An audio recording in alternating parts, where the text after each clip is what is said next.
Olá pessoal, estamos aqui começando mais um programa F5, que é transmitido aqui no canal da TV FUNORTE no YouTube ou então no canal 12 da NET. Eu sou o Pídio Rocha e estou aqui com a minha companheira de filmagens e de navegações internéticas, Maria Fernanda, né, Fernanda? Bom dia, Pídio. Bom dia, boa tarde, boa noite, porque afinal de contas a gente não sabe, né, que horas que essas pessoas vão estar nos assistindo. Mas sejam bem-vindos ao F5. Hoje a gente vai falar sobre um tema muito interessante e que às vezes é até um tabu para alguns alunos, né? Que é pesquisa no ambiente acadêmico, né? Pesquisa científica.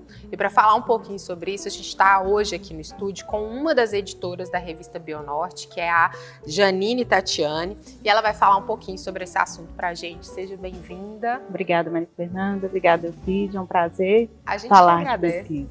A gente que agradece a sua presença aqui. E para a gente começar, fala um pouquinho aí dessa sua trajetória acadêmica, profissional. Eu sou bióloga formada pela Unimontes. Depois eu estudei, não lembro se o Eupídio lembra de mim, Eupídio. Nós éramos colegas de especialização pela FUNORTE. Na Soebras. Na Soebras. Gente, era especialização, gestão, docência do ensino superior, com ênfase em gestão, alguma coisa. Gestão acadêmica, gestão educacional, acho que era acadêmica, isso mesmo. Foi a primeira turma, foi a primeira ou a segunda turma, né? Foi sim. Faz tempo. Faz um pouquinho. Não entreguem, gente. Faz tempo pra mim, pra Janine nem tanto. Tá. Depois disso, eu fui fazer mestrado na UFMG, na área de ciências agrárias. Depois encaminhei para o doutorado. E aí voltei para cá, fiz uma experiência pós-doutoral também pela UFMG, né? O doutorado eu fiz em Viçosa. E aí depois a FUNORTE me convidou para trabalhar, né? E estou aí desde então. 10 anos comemoro na FUNORTE hoje. E em 2019 o professor Arno me convidou para participar do centro de pesquisa. E depois, em 2021, eu comecei a ser editora juntamente com ele das nossas revistas e da nossa editora universitária FUNORTE também. Perfeito. Que currículo, hein? Currículo fantástico. E a gente foi colega lá, ouvindo os professores falarem sobre história da educação, sobre ensino de democratização do ensino superior, me lembro. Perfeito. Foi muito bom. Eu acho que foi uma das disciplinas melhores, com o professor de história da Unimontes, eu esqueci o nome dele. Tinha uma gama de professores muito bons. Bom demais. Eu me lembro das aulas do Wagner também, que é professor da Unimontes e tem uma carreira enorme aí no. O Wagner deu aula em vários cursos da FUNORTE naquele período ali do Campo São Luís, onde é que tinha os cursos de ciências humanas. Ele dava aula lá em pedagogia, letras, jornalismo, né? Administração também, acho que ele passou por ela. Mas vamos então parar de trocar as nossas figurinhas, né? E vamos ao que interessa. Janine, fala, aliás, para nós, para todo mundo que está assistindo a gente, qual que é a importância dessa pesquisa científica no contexto acadêmico? A pesquisa, né, como você disse, muitos alunos, né, ou pessoas comuns acham que é uma coisa complicada e que na realidade não é. Né? É simplesmente você devolver para a sociedade algo que você consolidou, algo que você descobriu, né? E isso é importante para quê? Para o papel realmente que a gente estabelece dentro de uma instituição de ensino, que é devolver aquilo, né, que foi emprestado, entre aspas, né, que é essa questão do conhecimento. Então, a importância da pesquisa nesse cenário que você acabou de falar se baseia nisso, nessa devolução. Por isso que é tão importante e a gente trabalha isso muito com os alunos desde o primeiro período, desmistificando essa questão da ciência. E dentro da necessidade de participação do aluno nesse campo da pesquisa, como é que funcionam os editais? Acredito que a maior parte das participações sejam através desses editais de pesquisa, de iniciação científica. Iniciação científica, Nós temos os editais, né, voluntários, e editais com bolsa, tanto para o pesquisador quanto para o aluno. Né? Então, esses editais normalmente são anuais e aí o aluno entra nessa característica aí de ser contribuinte da pesquisa juntamente com o professor. Tá? Nós temos também os grupos de pesquisa, que também são coordenados pelo centro de pesquisa. Esses grupos de pesquisa, da qual eu também faço parte de um, que o meu é ligado à saúde coletiva, plantas medicinais, que é o grupo SAPLAN, é certificado pelo CNPq, e nós temos outros grupos de pesquisa também, que os alunos também têm essa vivência com pesquisa juntamente com o professor, né? E aí, ao final de cada semestre, de cada ano, o grupo de pesquisa apresenta artigos científicos, né, publicados em revistas aí de renome nacional e internacional, ou até mesmo as nossas revistas, né? E aí o aluno tem essa participação. Como também existe um trabalho do centro de pesquisa em relação aos períodos intermediários, iniciais e intermediários, que nós temos ainda, publicamos, né, no início desse semestre, a mostra de trabalhos transversais, que são esses trabalhos que os professores, alguns professores de algumas disciplinas pontuais, realizam com os alunos. E aí a gente acolhe esses trabalhos, ou um resumo expandido, ou um resumo simples, e são publicados também nos nossos veículos, entendeu? Então, o aluno tem essa acolhida na FUNORTE em relação à pesquisa a todo momento, desde os períodos iniciais até o final. E chegando ao período final, a gente vem para o famoso TCC. O medo, que né? Aí eu acho que...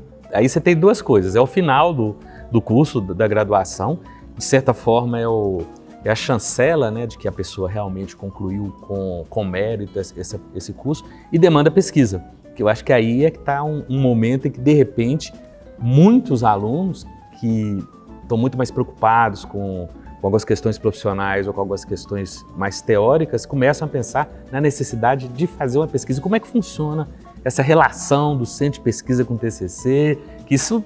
Ainda hoje não sei se seria um trauma, mas ainda hoje é um incômodo muito grande para os alunos, né? Mas a gente conversa muito sobre isso, nós, coordenadores do centro de pesquisa, e a gente vê gradualmente como isso tem modificado na nossa instituição. Então, a gente acolhe muito o aluno do trabalho de conclusão de curso, porque somos nós, professores do centro de pesquisa, que somos professores da disciplina. Então, o aluno ele não fica muito distante do que vai ser cobrado dele na questão de normas e etc. E aí a gente consegue acolhê-lo e consegue um pouquinho tirar esse medo que ele tem do trabalho de conclusão de curso, né? E o medo da pesquisa. Além disso, esse acolhimento que a gente dá nos períodos iniciais e intermediários os tranquiliza até chegar lá. Então eu tenho um aluno, por exemplo, que trabalhou comigo em grupos de pesquisa, que chegaram ao TCC, que eles já estão assim, Janine, mas como vai ser? Eu falei, você já sabe. Você tem toda, né, a herança aí ao longo dos 4 anos de curso, então é mais tranquilo. E a gente consegue tirar esse medo que o aluno tem, mas esse contato com a pesquisa ainda precisa ser melhorado, porque é como se fosse algo distante, né? E o finalizar, que é a publicação, que ainda é um entrave que nós temos. O aluno ele pode até estar familiarizado com a pesquisa, mas quando ele fica tão tenso nos processos finais que ele desaparece depois do trabalho final e o trabalho não é publicado nem como um resumo expandido ou um resumo simples, e aí a gente esbarra ainda nisso. Mas nós estamos, né, com as nossas revistas, a gente consegue acolher muitos dos trabalhos, e aí a gente tem essa participação do aluno nesse processo.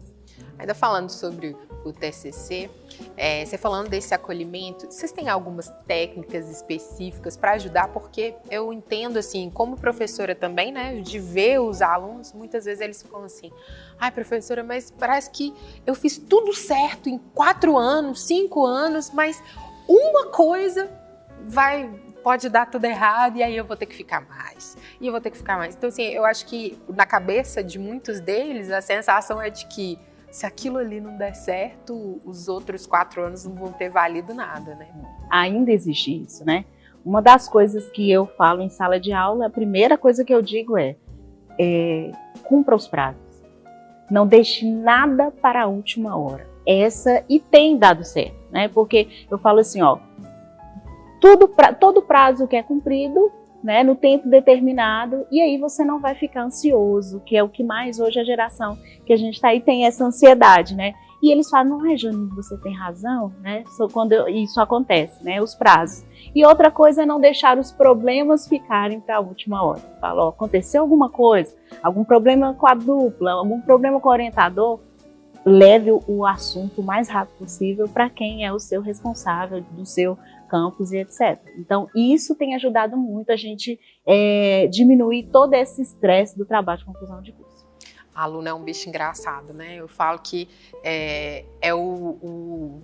para o marketing, assim, olhar, estudar é a coisa mais interessante, porque ele tá ali para receber um serviço e ele quer sempre deixar para depois, né? Quer sempre, não, eu quero receber depois, eu quero, né? É diferente dos outros clientes, né? Exatamente. Esse é totalmente diferente, é verdade. Isso e deixam tudo para a última hora. Sim. Vai estudar para a prova, quer, professora, me libera um pouquinho mais cedo, porque no próximo horário tem aula, né? Aí. Tem prova, como que faz? Assim, realmente cumprir os prazos, na verdade, devia ser uma ideia do aluno desde o primeiro período. Desde o primeiro período. Então. Se cumpre os prazos, o processo funciona de uma forma muito mais tranquila, porque na realidade, quando a pessoa começa, ela já sabe que a apresentação do TCC é dia tal, que provavelmente é no final do semestre. Isso. E ela sabe que até o dia tal ela tem que entregar isso, até o dia tal... Então, ela tem um cronograma. A partir do momento que a pessoa vai seguindo um cronograma, dá tudo certo. Aquele estresse do tipo, eu tenho que fazer, vai passando, porque as etapas estão sendo cumpridas,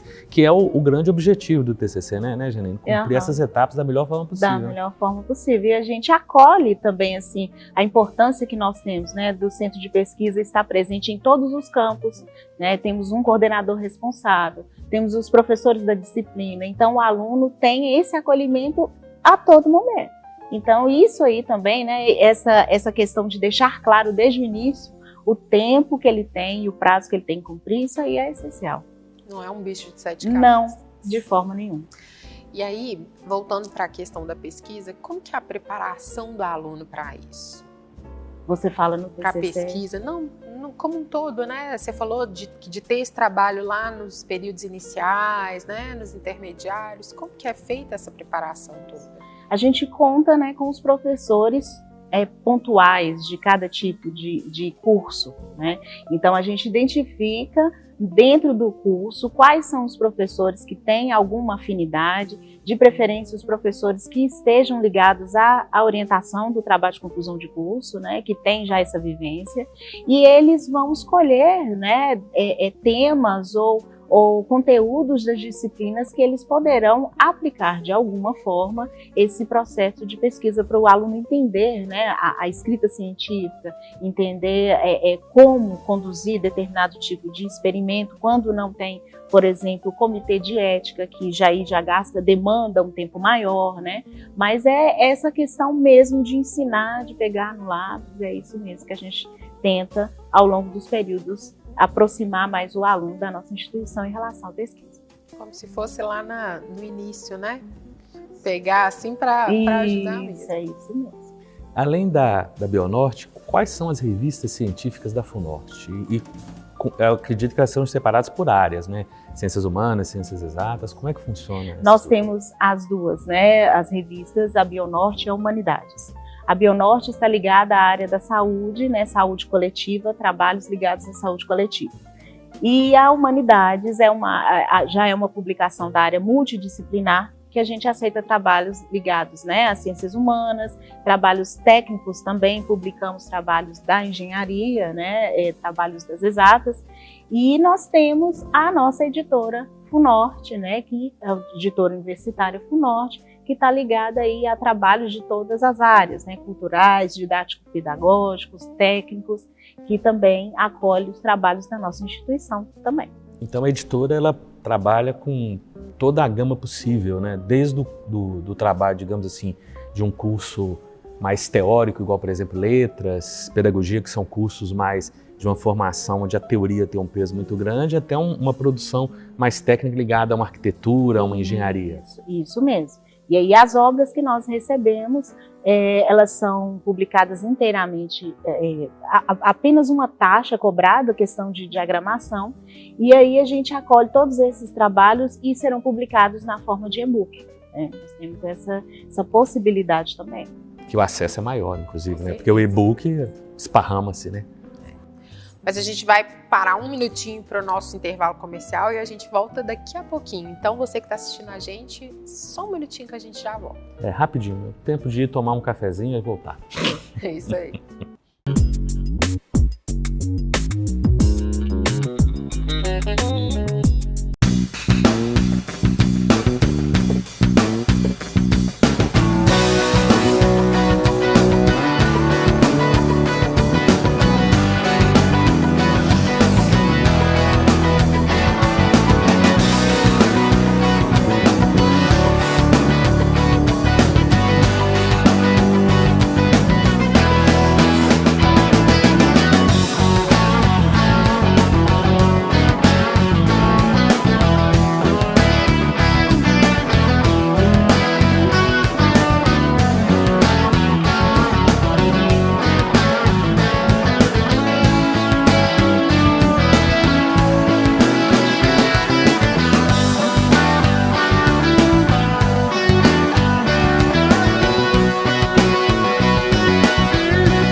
coisas.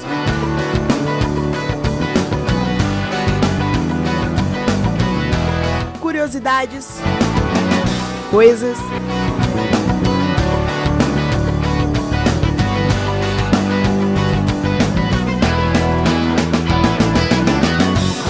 indicações culturais.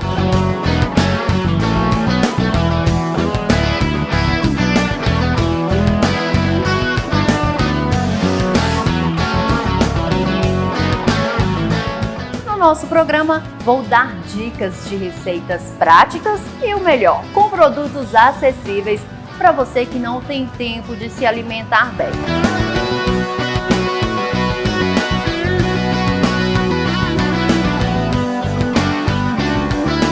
Promover Saúde em parceria com a Faculdade Promove, a apresentação da Fernanda Maria, produtora do canal universitário da faculdade. E nada melhor numa tarde dessa falar de saúde, né, gente? Falar de saúde. E hoje um assunto muito interessante. Muito interessante. Né? Apresentadores, jornalistas, publicitários, marqueteiros. A gente vai tentar te explicar com entrevistas bem legais e curiosidades sobre o mundo da comunicação e do entretenimento. Está entrando no ar o Fita Crepe, um programa por dentro da comunicação. Vai!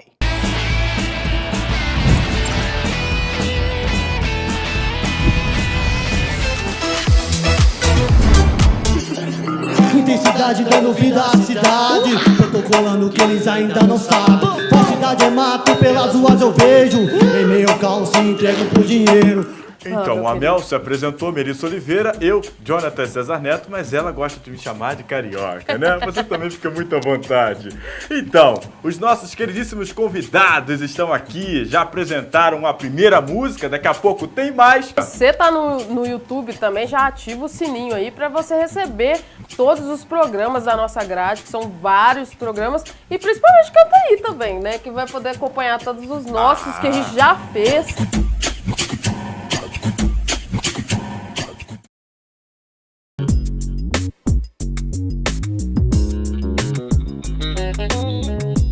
Estamos de volta com o F5, falando um pouco sobre pesquisa científica, e está aqui com a gente uma das editoras da revista Bionorte, aqui da FUNORTE, a Janine Tatiana. Obrigada pela presença novamente.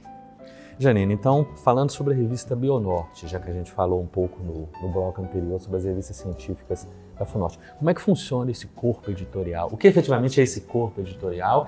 E aquela questão básica, né? Como é que se apresenta um artigo? Como é que pode se candidatar para que isso seja publicado na Bionorte também? Nós temos a plataforma, né, das nossas revistas, é só digitar lá no Google Revistas FUNORTE, que elas estarão lá e aparecerão, e a gente, né, tem esse acesso de forma bem facilitada. E essa questão, né, você está interessado em publicar o seu trabalho, é simplesmente acessar as nossas normas de submissão, né, as instruções aos autores, e a gente descreve detalhadamente o que você deve conter no seu trabalho, né? Trabalhos inéditos, relatos de caso, artigos científicos de pesquisa de campo, né? Artigos de experimentação. Então, todas essas questões a gente publica. Okay? O nosso corpo editorial é composto de professores das mais diversas universidades e faculdades do nosso país e até do exterior. Então a gente tem uma equipe editorial aí bem consistente que faz com que a nossa revista tenha qualidade, né? Por exemplo, a classificação da CAPES, nós éramos B5 e hoje na nova classificação nós somos B3, né? Acima de muitas outras revistas muito mais famosas, né? Então nós estamos aí na briga por isso, prezando sempre pela qualidade dos nossos trabalhos. Perfeito. Agora, a revista B3 é uma responsabilidade grande, né? É grande. O nosso esforço é tamanho aí, mas a gente gosta, né? Quanto tempo tem essa revista? Como que é a história da revista Bionorte? Isso. A revista ela tem aí uma trajetória longa, né? Passou por diversos processos aí na nossa instituição, mas apenas, assim, não desmerecendo o trabalho dos pioneiros, porque isso aí como se diz, é fundamental, mas a gente veio ganhando ao longo do tempo aí esse suporte, né, da instituição em relação a essa qualidade, né? Como eu disse para vocês, nós temos uma plataforma onde que a gente hospeda as nossas revistas, né? Nós somos associados à ABEC, então os nossos artigos possuem o DOI, né, o identificador aí de trabalhos, e aí a gente vai galgando esse patamar ao longo dos anos, né? E é isso, estamos aí para divulgar a ciência. Mas na verdade não é nem deixar os pioneiros para trás, existe uma evolução, né, Janine? Tudo na vida é uma evolução, né? Então, enfim. E é importante, né, a participação de todos. Tem uma coisa que você falou de evolução que eu acho muito importante, a questão do comitê de ética na construção desses trabalhos científicos, dessa pesquisa acadêmica. Fala um pouco sobre isso, porque a gente ouve falar assim, tem que se submeter ao comitê de ética. Que é o favor do aluno. Sim, é preciso apresentar. Se o seu trabalho envolve uma pesquisa que tenha seres humanos, tem que ter comitê de ética. Quer dizer, tem até o comitê de ética das práticas animais também agora, né? Como é que funciona isso? Nós temos o seu na nossa instituição, que é a Comissão de Ética no Uso dos Animais. Temos aí também essa comissão. O Comitê de Ética em Pesquisa Humana, que já é mais antigo na nossa instituição. Temos isso, e os nossos trabalhos são todos abraçados por esses comitês aí. Então, uma vez o professor Cláudio Eujanes, que é uma figura excepcional nesse campo, né? Isso. Ele é excepcional. É o coordenador do Comitê de Ética Humana, assisti uma palestra dele. Logo que eu cheguei na instituição, e uma coisa antes dele começar a fala dele, ele falou assim, se nós pensássemos no outro, nós não precisaríamos de comitês de ética. Então, o que a gente leva para o aluno, quando vai fazer principalmente o trabalho de conclusão de curso, é que ele, enquanto ele vai estar envolvido, ou seja, no arquivo que contém os dados do paciente, né, um prontuário, ou seja, diretamente na pesquisa de campo, o aluno tem que estar o tempo dele pensando no outro. E esse outro é resguardado pelo comitê de ética, né? Ou como, né, os meninos da veterinária ligados aí aos animais que eles vão manipular. Então, tudo isso, né, o comitê de ética faz, é a gente lembrar do outro, lembrar do próximo, seja ele animal ou seja ele humano, para que a pesquisa possa respeitar todos os preceitos éticos. Aí o aluno, né, já que você falou, o aluno fala assim, mas e aí, Janine, meu trabalho não tem comitê de ética, eu não tenho o tópico cuidados éticos. Tem, né? Por quê? Você vai prezar por todos os preceitos éticos durante o seu trabalho. Você está falando que você não vai cometer plágio na sua fala, você está falando que você não vai manipular dados nos seus resultados, então tudo isso você está preservando com o seu trabalho. Isso é o pensar no outro. Isso é muito importante porque toda ciência está ligada ao ser humano, né?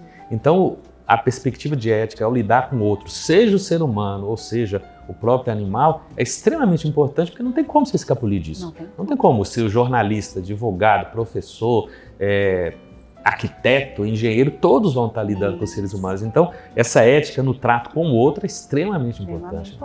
E a pesquisa deixa claro isso, né? Eu tenho interesse, mas eu vou deixar o outro de lado? Não. O outro é o meu participante, é o meu colaborador. É isso aí, é impagável e inegável. De fato, né, a gente tem que pensar, né, não tem jeito. E aí uma coisa interessante que eu queria abordar é o seguinte, a maioria dos alunos, às vezes eles fazem uma faculdade, né, entram aí para um curso de graduação com a intenção de ir para o mercado de trabalho. Muitos deles, às vezes, eles diminuem a importância da pesquisa por causa disso, porque acreditam que no mercado de trabalho essa pesquisa vai ter um peso menor, diferente do ambiente acadêmico, né? Isso não é verdade, né, Janine? Não é verdade. E isso tem mudado, né? Ainda bem que tem mudado, muitos alunos com interesse na residência depois da formatura, depois da graduação, nos procuram falando assim, Janine, eu preciso de publicar um artigo para eu me candidatar à residência. Aí, né, mas procura isso no 8º período, no 6º período, que muitas vezes não dá tempo, né? Mas isso tem mudado, tem muito aluno no 2º, 3º período que nos procura falando assim, eu preciso de um artigo. Aí a gente encaminha isso aí, já é muito bom. Mas o aluno que está lá no final, como você disse, está interessado no mercado de trabalho. E aí, como fazer isso? Hoje as empresas, elas buscam no currículo Lattes, que é aberto, né, que é online, então buscam no currículo Lattes informações sobre seus candidatos. E aí, uma das coisas, né, que pode ser até critério de desempate, né, é essa publicação que vai estar lá evidente, no caso, né, do CNPq, do currículo Lattes, que se interessa em ciência e tecnologia.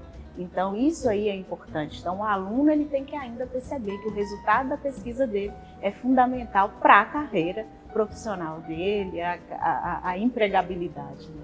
Na verdade, isso ultrapassa as áreas de saúde, né, áreas biológicas, em qualquer área, na verdade, né? Porque, vamos imaginar, um arquiteto, como o Eupídio falou, às vezes na faculdade ele consegue desenvolver uma pesquisa e isso dá uma visibilidade para ele que outros colegas talvez não vão ter, né? Então, assim, nossa, eu lembro dele, ele fez uma pesquisa assim, deve ser bom, vou contratar ele para fazer esse projeto, né? Tem essas questões todas, né? Com certeza, né? Várias patentes podem ser geradas na instituição, né? Nós temos os trabalhos da engenharia civil, que tem um outro formato, né? Que é o TCC Startup, onde que o aluno, ao final, ele propõe um produto ou um serviço, né? Nós temos várias informações sobre isso, alunos que fizeram, desenvolveram novas técnicas, novos produtos e que isso vai para o mercado, né? Então, isso é a pesquisa mostrando aí para a gente que o respirar, né, pesquisa é importante para a nossa nação, para nosso desenvolvimento. Perfeito. Janina, a gente está conversando aqui e aí eu me lembrei que a gente tem falado muito em centro de pesquisa, mas em momento algum nós chegamos para você. Afinal de contas, o que é essa entidade, essa instituição, esse pedaço, digamos assim, da pesquisa da FUNORTE que é coordenado pelo Centro de Pesquisa? O que é o Centro de Pesquisa? Isso. O Centro de Pesquisa é um núcleo da nossa instituição, presente, como eu disse, em todos os campos, né? O Centro de Pesquisa é coordenado pelo professor Arlen Almeida, então ele coordena todos os outros centros de pesquisa e nós, coordenadores de cada campus especificamente, a gente trabalha para unificar a pesquisa na nossa instituição. Então a gente coordena e ajuda a questão da iniciação científica, os grupos de pesquisa e os trabalhos de conclusão de curso, que é o nosso carro-chefe. Mas tudo que diz respeito à pesquisa na nossa instituição é coordenado pelo Centro de Pesquisa. É a casinha que se esparrama para atender a todos os outros. Isso mesmo. E na verdade, assim, a pesquisa, a faculdade seria ali o lugar de experimentar, né? De criar as coisas. E a pesquisa vai só auxiliar, né? E é isso que a gente quer, né? Quer que todo mundo chegue lá, eu preciso do seu apoio. E aí a gente está lá para isso, em todos os locais da nossa instituição. Vocês estão buscando trabalho, né? Estamos, o tempo inteiro. Como diz uma amiga, pesquisa vicia. E ela fala, a culpa é sua, porque você me viciou. Glória a Deus. Que ótimo!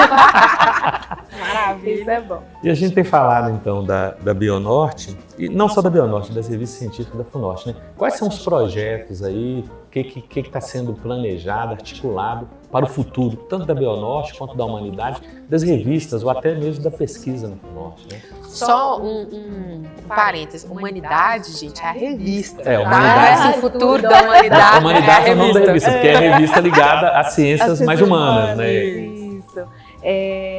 Nós temos várias indexações, então o nosso ano, né, vamos pensar assim, é baseado em que a gente consiga melhores indexações, né? Então a gente tem alguns critérios que nós vamos buscando, né, para conseguir novas indexações, para que a gente possa ser mais visualizado, que a gente possa estar em outras bases de dados importantes para a pesquisa. E o nosso projeto, né, que se concretizou mais recente é a presença aí da Bionorte nas mídias sociais. Então nós temos no Facebook, no Instagram, agora as nossas revistas podem ser acessadas aí para o público que não está ligado à área acadêmica, à área científica, né? Dentro daquela linha que nós conversamos no início, de aproximar a ciência da comunidade. Então o pesquisador muitas vezes fica só ali pensando na pesquisa, terminei, publiquei na Nature e seja qualquer outra revista e isso já está bom. Não. E a comunidade? E aí, o seu resultado vai para onde? O seu João, Dona Maria, ele vai entender o que você pesquisou? Então, a presença da Bionorte nas mídias sociais é para que ele entenda que as pesquisas estão sendo realizadas e esses resultados eles chegarem para ele de uma forma uma linguagem mais humana, uma linguagem mais popular, né, vamos falar assim. E isso é muito importante porque nos últimos anos a gente vê até uma certa perseguição ao pensamento científico, uma desvalorização da formação acadêmica, né? E aí, a partir do momento que essas revistas estão nas mídias sociais, eu acredito que inevitavelmente você combate essas ideias absurdas, né? Isso, e se aproxima, né? Tem uma das nossas últimas publicações, foi sobre cuidados maternos, né? Cuidados na gestação, com a saúde bucal, por exemplo. Então, isso aí aproxima, né, a comunidade do que realmente deve ser observado em determinados períodos, né, de vida, estágios de vida. E aí isso vai se aproximando cada vez mais. Janine, a gente está caminhando aqui para o fim do nosso programa. Eu queria que se você pudesse dar uma dica aí para quem está assistindo, né, para os nossos universitários. Vamos para a pesquisa, faz um convite, convida esse pessoal para bora fazer pesquisa. Isso. Então, pessoal, olha, como vocês viram aqui, eu sou apaixonada por pesquisa, né? Então eu falo, eu respiro pesquisa, eu contagio as outras pessoas com a pesquisa. E o que a gente espera é que vocês sintam a mesma coisa, né? O Centro de Pesquisa está lá para acolhê-los, né? E não se esqueçam que a pesquisa está em todos os momentos da nossa vida. Então não deixe para o final do seu curso, já cutuca o seu professor lá do primeiro período. Ô, professor, me interessei pela sua matéria, vamos fazer um trabalho, né? Vamos fazer simplesmente uma atividade, um relato de experiência, vamos publicar um resumo simples. E aí é isso que a gente quer, que vocês entendam que a pesquisa está em tudo. É isso aí, né, Fernanda? Janine, muito obrigada, viu, pela sua presença. Seja bem-vindo. O F5 é todo seu. Obrigada. Obrigada, gente. E a gente vai encerrando o F5 e a gente se encontra na próxima. É isso aí, pessoal. A gente termina o programa de hoje, mas logo, daqui a um tempinho, nós estamos de volta com mais um programa, com mais um tema extremamente interessante e com a paixão dos nossos convidados, igual a Janine acabou de demonstrar, né? Isso aí. Até a próxima, pessoal. Tchau, tchau.